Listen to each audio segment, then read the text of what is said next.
श्रीमद् भगवद गीता 7वें अध्याय का महात्म्य। भगवान शिव कहते हैं, हे पार्वती, अब मैं 7वें अध्याय का महात्म्य बतलाता हूँ, जिसे सुनकर कानों में अमृत भर जाता है। पाटलिपुत्र नामक एक दुर्गम नगर है, जिसका द्वार बहुत ही ऊंचा है। उस नगर में शंकुकर्ण नामक एक ब्राह्मण रहता था। उसने वैश्य वृत्ति का आश्रय लेकर बहुत धन कमाया, किंतु न तो कभी पितरों का तर्पण करता था और न ही देवताओं का पूजन करता था। वह धन के लालच से धनी लोगों को ही भोज दिया करता था। एक समय की बात है, उस ब्राह्मण ने अपना चौथा विवाह करने के लिए पुत्रों और बंधुओं के साथ यात्रा की।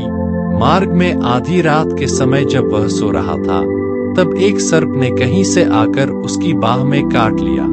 उसके काटते ही ऐसी अवस्था हो गई कि मणि, मंत्र और औषधि आदि से भी उसके शरीर की रक्षा न हो सकी। तत्पश्चात कुछ ही क्षणों में उसके प्राण पखेरु उड़ गए और वह प्रेत बना। फिर बहुत समय के बाद वह प्रेत सर्प योनि में उत्पन्न हुआ। उसका मन धन की वासना में बंधा था। उसने पूर्व वृत्तांत को स्मरण करके सोचा, मैंने घर के बाहर करोड़ों की संख्या में अपना जो धन गाड़ रखा है, उससे इन पुत्रों को वंचित करके स्वयं ही उसकी रक्षा करूंगा। सांप की योनि से पीड़ित होकर पिता ने एक दिन स्वप्न में अपने पुत्रों के समक्ष आकर अपना मनोभाव बताया। तब उसके पुत्रों ने सवेरे उठकर बड़े विस्मय के साथ एक दूसरे से स्वप्न की बातें कही।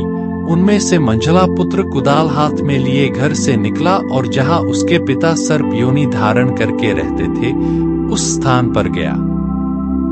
यद्यपि उसे धन के स्थान का ठीक ठीक पता नहीं था, तो भी उसने चिन्हों से उसका ठीक निश्चय कर लिया और लोभ बुद्धि से वहां पहुंचकर बिल को खोदना आरंभ किया। तभी एक बड़ा भयानक सांप प्रकट हुआ और बोला, अरे मूर्ख, तू कौन है?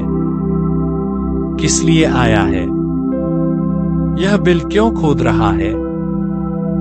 किसने तुझे भेजा है?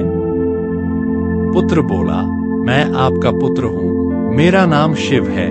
मैं रात्रि में देखे हुए स्वप्न से विस्मित होकर यहाँ का धन लेने के लिए आया हूँ। पिता बोला, यदि तू मेरा पुत्र है तो मुझे शीघ्र ही बंधन से मुक्त कर। मैं अपने पूर्व जन्म के गाड़े हुए धन के ही लिए सर्पयोनि में उत्पन्न हुआ हूं। पुत्र बोला, पिताजी, आपकी मुक्ति कैसे होगी? इसका उपाय मुझे बताइए, क्योंकि मैं इस रात में सब लोगों को छोड़कर आपके पास आया हूं।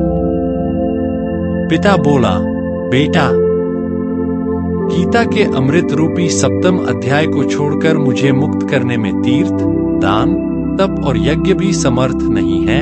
केवल गीता का 7वां अध्याय ही प्राणियों के जरा मृत्यु आदि दुखों को दूर करने वाला है। पुत्र, मेरे श्राद्ध के दिन गीता के 7वें अध्याय का पाठ करने वाले ब्राह्मण को श्रद्धा पूर्वक भोजन कराओ। इससे निसंदेह मेरी मुक्ति हो जाएगी। वत्स, अपनी शक्ति के अनुसार पूर्ण श्रद्धा के साथ वेद विद्या में प्रवीण अन्य ब्राह्मणों को भी भोजन कराना। सर्प योनि में पड़े हुए पिता के ये वचन सुनकर सभी पुत्रों ने उसकी आज्ञानुसार तथा उससे भी अधिक किया। तब शंकुकर्ण ने अपने सर्प शरीर को त्याग कर दिव्य देह धारण किया और सारा धन पुत्रों के अधीन कर दिया। पिता ने करोड़ों की संख्या में जो धन उनमें बांट दिया था, उससे वे पुत्र बहुत प्रसन्न हुए। उनकी बुद्धि धर्म में लगी हुई थी, इसलिए उन्होंने बावली, कुआं, पोखरा, यज्ञ तथा देव मंदिर के लिए उस धन का उपयोग किया और धर्मशाला भी बनवाई। तत्पश्चात 7वें अध्याय का सदा जप करते हुए उन्होंने मोक्ष प्राप्त किया। श्री महादेव जी बोले, अहे पार्वती, यह तुम्हें 7वें अध्याय का महात्म्य बतलाया, जिसके श्रवण मात्र से मानव सब पापों से मुक्त हो जाता है।